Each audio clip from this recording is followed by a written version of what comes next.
বয়সে বিয়ে হয়েছে, ওই ঘরে দুইটা বাচ্চা আছে, কিন্তু স্বামীরা মোটরসাইকেল অ্যাক্সিডেন্ট করে মারা গেছে।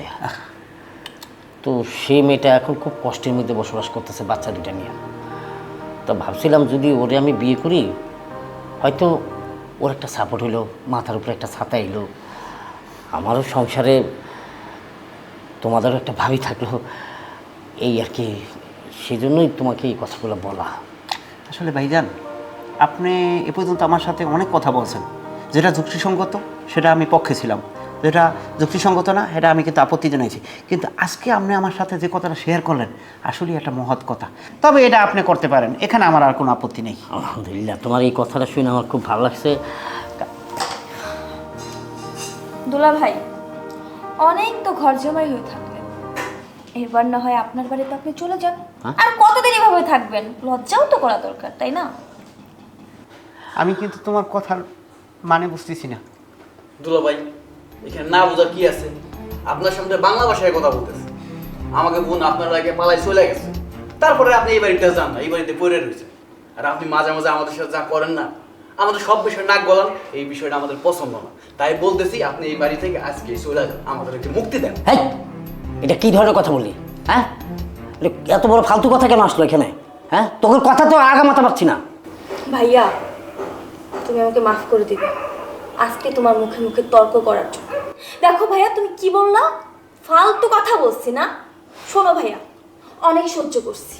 এই যে দুলা ভাই আছে না, আমাদের সব বিষয় সব কিছুতে নাক গলায়, আমার ভালোবাসার মাঝখানে বাধা হয়ে দাঁড়িয়েছে। আমি না এগুলো সহ্য করতে পারতেছি না, বুঝছো?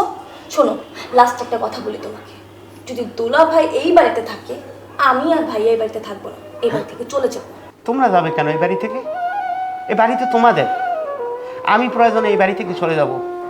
একটা কথা বলি, এই বাড়িতে আসার পর, এই বাড়িতে বিবাহ করার পর তোমাদের সাথে মিলেমিশে আমি একটা পরিবারের সাথে এমনভাবে অন্তরঙ্গ একটা সময় কাটাইছি যে আমি তোমাদের কোনো ভুল হইলে, কোনো কিছু হইলে সেটা আমি শাসন করার চেষ্টা করি। আমি যদি তোমাদের শাসন করি, তোমরা যদি সে পথ থেকে না আসো, আমি বাধ্য হয়ে জাকির ভাইজানকে বলি যে ভাইজান, ওদের আপনি শাসন করেন। কেন? যাতে ওরা ভুল পথ থেকে ফেরত আসে। আর সত্যি তোমাদের কথা শুনে আমার অনেক খারাপ লাগছে। তোমরা আমাকে মাফ করে দিও।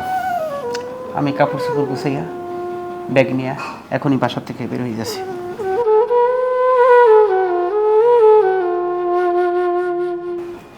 তোরা দুজনে কি কাজটা ঠিক করছো?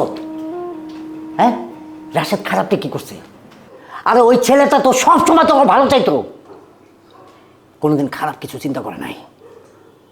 এই যে নাবিলা, তুই ওই যে ছেলেটাকে তুই ভালোবাসিস না, ভালোবাসার অন্তরঙ্গ চলে গেছিস, ওর ব্যাপারে কিচ্ছু জানিস না।